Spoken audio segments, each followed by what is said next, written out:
and you are a businessman. Well, it is a way to make those with more money pay more, because people who, buy more things, I guess, would end up paying more for the things they buy. So I would think if you're a factory worker or a union worker or government worker, you wouldn't mind paying an extra quarter for your beer, would you? No, of course not. So it helps the economy in general. And you know what? It's the right thing, because it's pretty hard to live on $7.25 an hour. Yeah. And that's, we're better than that. And, I'm a small business owner, and, if I can afford to have the business, I probably can afford to pay more for minimum wage. But until the minimum wage is raised, I probably, won't pay more. What kind of a business are you in? Radio station. Radio stations? Yeah. Oh. Like this station? Yeah. Oh, okay. In fact, yes, we were talking by the bathroom. Oh, okay, so this would be Mr. Levin. This would be. And then I wanted to get to the topic that I promised you I would be calling about, and that is Commerce Street. All right. And I know, and I thank you and Roxanne for doing the right thing and voting to rejuvenate, resurface, rebuild Commerce Street. It is a public hazard.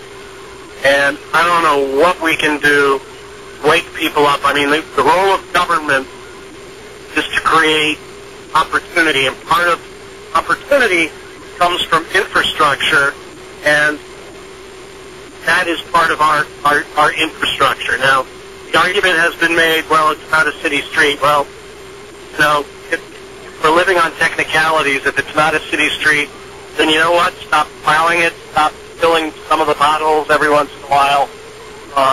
Don't worry about water drainage, which the city has also played with, because it's not a city street. It's hard to have it both ways.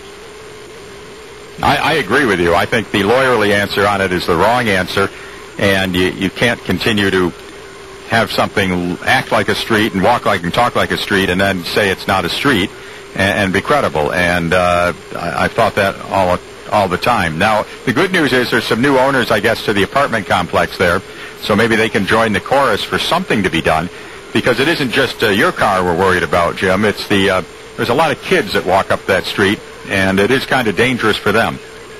Well, it's terrifyingly dangerous, and especially in the wintertime, because the road starts out so narrow. When there are snowbanks, it's not even really a path almost. Kids can't walk in 20-foot snowdrifts, so they walk on the street, which is slippery, etc. Very, very dangerous. Who owns the apartment complex now? It's the gentleman who owns the Ag Insurance building downtown. So he's a pretty good steward of property. So I think you'll find him to be a good neighbor. Well, now who's been the blocking force on all of this all along then? Well, I think it really came down to out of sight, out of mind. For people who don't travel it on a regular basis, they didn't necessarily think of it. And secondly, it came down to always the competition for dollars. I mean, do you put a substantial amount of money into there, or are there other more worthwhile projects? So that's always a competition that exists. In this case, though, it is a thoroughfare, although it was not originally a thoroughfare 40 years ago. It is now, and something should be done. Actually, the city does own part of it. The part that goes from Huelva and then where it makes the 90-degree turn, that little stretch is city-owned right now. It's the part from the 90-degree turn up to where, was it Emmett Street comes in?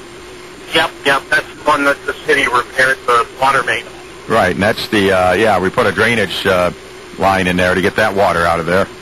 And as you recall, that was like a 2-year effort to get that approved. So for those of us who drive through it on a regular basis, it certainly has more of a sense of urgency. Well, and you know what? Even if you don't, though, I mean, it seems to be that it's a function of government to maintain and consistently improve infrastructure. Because, look, I mean, thank God for Fort Trump, and it has been booming, which is what originally drew me to buy a business and to move into the community. And I love it here. But if I'm another guy who is looking to buy a business, and he wants to drive from Arsenal Street to Coffeen Street to get the property he's looking at. Right. Goes over that really is a hellhole. Yeah. You think, why would I move here and put a business in? This isn't the way a municipality I want to have a business in. Hey. Gotcha. I'm with you. I appreciate you pointing it out. All right. Well, maybe we can run it through the city council again, and maybe we can get a lot of Hotline listeners to go to that city council meeting and be heard. Okay. All right. And you're for the minimum wage hike? I'm for the minimum wage. Absolutely, I am. Okay. Good. Good. It's a great thing to do. All right. Sometimes you just have to do the right thing and take care of people who need more help than you need. Okay. Sounds good. Thank you. Thank you, Mr. Mayor. I know. Jim Levin there, calling in from somewhere over on Arsenal Street. 755-1240 is the phone number. If you'd like to give us a call to be on the hotline today, America's favorite noontime talk show. And let's see. Should we take a little break here? I was going to talk about something else. I forgot what it was.